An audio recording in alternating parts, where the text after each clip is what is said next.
एक मारूफ यूट्यूबर हरस भट्टी के साथ एक नौजवान अपनी स्टोरी शेयर करता है। वो नौजवान जो फ्रांस का रहने वाला, वो हरस भट्टी को एक स्टोरी भेजता है कि मेरा नाम नहीं लेना, मेरा लक्का नहीं बताना, लेकिन मेरे साथ जो कुछ हुआ, मेरे साथ जो घर वालों ने किया, उसको एक कहानी की सूरत में सबके सामने रखना, ताकि किसी न किसी को अकल जरूर आ जाए। हुआ उसके साथ यूं कि वो 19-20 साल की उम्र में डंकी लगाकर गैर कानूनी तरीके से फ्रांस पहुंच जाता है।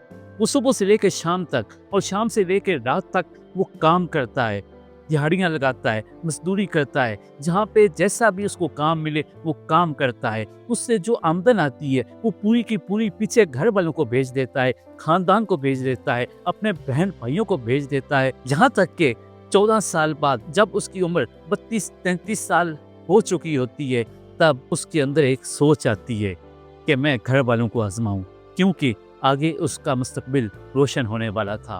उसने देखना था कौन इखलाकी तौर पर, कौन ईमानदारी के साथ, कौन खुलूस के साथ मेरे साथ है और कौन सिर्फ पैसे की वजह से मुझसे प्यार करता है। ये देखने के लिए उसने घर वालों को बताया कि मैं पकड़ा गया हूँ, मैं गैर कानूनी तरीके से फ्रांस आया था और यहाँ पे मैं गिरफ्तार हो चुका हूँ, मुझे जेल में बंद कर दिया गया है, मेरी जो कमाई जमा पूंजी यहाँ पर थी वो उन्होंने जब्त कर ली है। अब मुझे वो पाकिस्तान डिपोर्ट करने लगे हैं। वो फ्रांस से पाकिस्तान आ जाता है, लेकिन पाकिस्तान पहुंचने पर ना कोई उसको रिसीव करने आया, ना उसको मिलने कोई आया। घर पहुंचा तो घर वालों के चेहरे उतरे हुए थे, कोई उसके साथ खलूस से बात नहीं कर रहा था, कोई उससे हाल नहीं पूछ रहा था।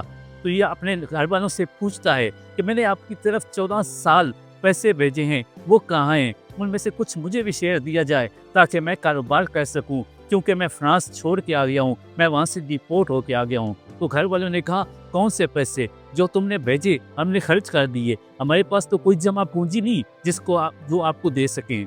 मैंने आपका नया घर बनाया, इसमें कुछ हिस्सा दे दें। आपने जो कारोबार छेड़े हुए हैं उसमें कुछ हिस्सा दे दें। उन्होंने कहा कि न तो आपका घर में कोई हिस्सा है और न ही उन कारोबार में, वो तो हमारे पास अपना पैसा था, हमने उस पर इन्वेस्ट किया हुआ है। वो हैरान हुआ कि मैं 14 साल आपकी तरफ पैसे भेजता रहा हूँ, लेकिन आपने मेरे साथ किस रवैये से पेश हो रहे हैं। वो 3 महीने पाकिस्तान में अपने बहन भाई और ख़ानदान के साथ रहा, अपने माँ बाप के साथ रहा, लेकिन कोई भी पुरखुलूस अंदाज में उससे बात न कर सका। वो हैरान हुआ, वो बहुत अफसरदा हुआ, लेकिन अंदर से अंदर वो खुश भी था कि उसको अपने घर वालों की असलियत पता चल गई है। अपने घर वालों को जान गया है कि घर वाले मुझसे कितना प्यार करते हैं। और आखिरी जब उसके 3 महीने पूरे हो गए तो उसने पूरे खानदान को एक बार इकट्ठा किया। तब भी बहुत लोग एटीट्यूड से वहां पे पहुंचे। उन सब को इकट्ठा करके उसने बताया कि मैं 3 महीने पहले जब पाकिस्तान में आया तो मैं ये सोच कर आया था कि मेरे लोग, मेरे रिश्तेदार, मेरे घर वाले मुझसे कितना प्यार करते हैं। क्या ये मुझसे प्यार करते हैं या मेरे कमाए हुए पैसे से? ये फैसला मैं नहीं कर पा रहा था, इसलिए आपके साथ एक प्रैंक किया और मुझे पता चल गया कि आप मुझसे कितना प्यार करते हैं। अब मैं आप सबको ये बताता चलूं कि मेरे फ्रांस के कानूनी कागजात बन चुके हैं। अब मैं वहाँ पे कानूनी तौर पे रह सकता हूँ। अब मैं यहाँ पे शादी करके अपनी बीवी को भी वहाँ पे रख सकता हूँ।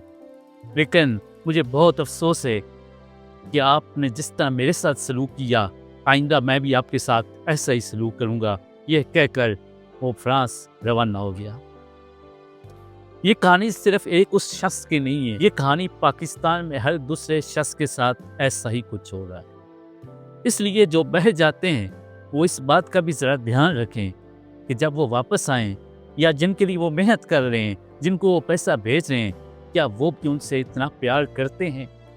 और ये भी बात सच है कि 5 उंगलियां बराबर नहीं होती। कुछ भाई ऐसे भी हैं जिनको ये बाहर वाले पैसे भेजते हैं, वो इनके लिए इन्वेस्टमेंट कर रहे होते हैं, उनके नाम की प्रॉपर्टी खरीद रहे होते हैं, ताकि जब हमारा भाई बाहर से वापस आएगा तो हम ये उसको उसका हिस्सा देंगे। तो ये साथ साथ उसको बताते रहते हैं कि हमने आपके नाम का यहाँ पे प्लाट लिया, यहाँ पे आपका इन्वेस्टमेंट की, ये आपका इतना शेयर है और हमें जो खुशी है वो दो। आपको ये वीडियो कैसी लगी अपनी राय ज़रूर कमेंट कीजिएगा। मेरे चैनल को सब्सक्राइब ज़रूर कीजिएगा। अल्लाह हाफिज़।